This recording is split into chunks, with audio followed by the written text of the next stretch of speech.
চট্টগ্রাম মাদারীপুরের কোটা সংস্কার আন্দোলনের ছাত্রলীগের সংঘর্ষ। চট্টগ্রামে কোটা আন্দোলনের ছাত্ররা ছাত্রলীগের সাথে প্রচুর সংঘর্ষ, শেষ পর্যন্ত দেখুন বিজেপি ঘটনা ঘটে।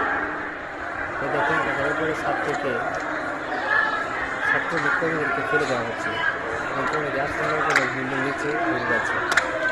তাদের উপরে এখন পাথর নিক্ষেপ করে তারা যেন পড়ে যায়, কিন্তু তারা আবার নিষেধ করতেছে যে আমাদের উপর পাথর নিক্ষেপ করে না, কিন্তু আপনি তার কথা কি নেন।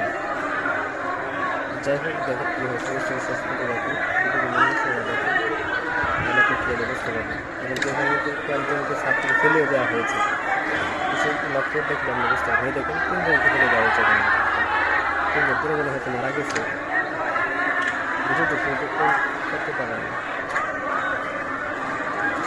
পরিস্থিতি কত রেহাই পাবে বাংলাদেশের, কত রেহাই পাবে।